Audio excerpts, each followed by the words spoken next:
ലഹരി വ്യാപനത്തിനെതിരെ KCBC ഇന്ന് മദ്യവിരുദ്ധ ഞായറാഴ്ച ആചരിക്കുകയാണ്. പണം കണ്ടെത്താനായി സർക്കാർ മദ്യവിൽപ്പനയും നിർമ്മാണവും ഉപയോഗിക്കുന്നതാണ് KCBCയുടെ പരാതി. സർക്കുലർ ഇപ്പോൾ പള്ളികളിൽ വായിക്കുന്ന ചടങ്ങ് നടന്നുകൊണ്ടിരിക്കുകയാണ്.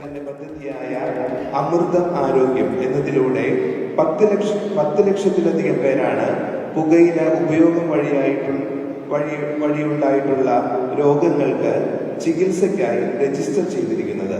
ഇതിന്റെ രണ്ടാം ഘട്ടത്തിൽ 23 ലക്ഷം പേർക്കാണ് ചികിത്സ നൽകാൻ ലക്ഷ്യമിട്ടിരിക്കുന്നത്. കേരളം ഇപ്പോൾ എവിടെ എത്തി നിൽക്കുന്നു എന്നതിന്റെ നേർക്കാഴ്ചയാണ് ഇവിടെ നാം കാണുന്നത്.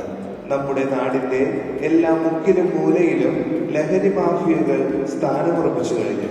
കേവലം 18 വയസ്സിന് താഴെ പ്രായമുള്ളവരുടെ കുട്ടിഗുണ്ടാ സംഘങ്ങൾ സെന്റ് ഫ്രാൻസിസ് അസീസി കത്തീഡ്രലിൽ നിന്ന് കൊച്ചിയിൽ നിന്ന് നിതിൻ അംബുജൻ തത്സമയം തിരിഞ്ഞു. നിതിൻ, എന്തൊക്കെയാണ് വിവരങ്ങൾ? യഥാർത്ഥത്തിൽ സർക്കാരിന്റെ മദ്യവിൽപ്പനയാണോ KCBC ഏറ്റവും പ്രകോപിപ്പിക്കുന്നത്, അതോ ഡ്രഗ്സിനെതിരെയുള്ള അവരുടെ നീക്കത്തിന്റെ ഭാഗമായിട്ടാണോ ഈ പള്ളികൾ ഇതൊക്കെ വായിക്കുന്നത്? പറയൂ.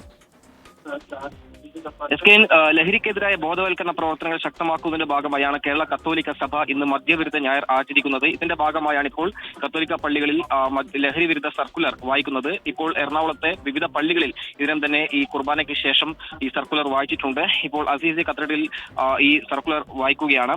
ലഹരിയെ ഫലപ്രദമായി നേരിടുന്നതിനും തരണം ചെയ്യാനുള്ള മാർഗങ്ങൾ കണ്ടെത്താനുമാണ് മദ്യവിരുദ്ധ ഞായറായി ഇന്ന് ആചരിക്കുന്നതെന്ന് കേരള കത്തോലിക്ക മെത്രാൻ സമിതി അറിയിച്ചിരുന്നു.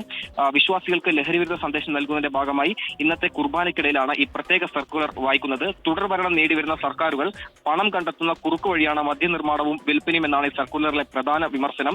IT പാർക്കുകളിലും പബ്ബുകളിലും തുടങ്ങാൻ എലപ്പുള്ളിയിൽ ബ്രൂവറി സ്ഥാപിക്കാനുള്ള സർക്കാർ തീരുമാനം നാടിനെ മദ്യലഹരിയിൽ മുക്കിക്കൊല്ലാനുള്ള ശ്രമമായും ഈ സർക്കുലർ കുറ്റപ്പെടുത്തുന്നുണ്ട്. എന്തായാലും സർക്കാരിന്റെ ഈ ലഹരി വിരുദ്ധ പോരാട്ടം അത് ഫലപ്രദമായി കാണുന്നില്ല എന്ന് തന്നെയാണ് ഈ പ്രധാനപ്പെട്ട വിമർശനം. സമീപകാലത്ത് കേരളത്തിലുണ്ടായ സംഭവ വികാസങ്ങൾ ലഹരിയിൽ യുവാക്കളെല്ലാം തന്നെ അടിമപ്പെട്ടു വന്നു. അതിന്റെ അക്രമങ്ങളെല്ലാം തന്നെയാണ് ഈ ഒരു മദ്യവിരുദ്ധ ന്യായത്തിന്റെ ഭാഗമായി ഇത്തരത്തിൽ സർക്കുലർ വായിക്കാൻ ഇപ്പോൾ KCBC തീരുമാനിച്ചിരിക്കുന്നത്. എന്തായാലും സർക്കാരിനും വിമർശനമുണ്ട്.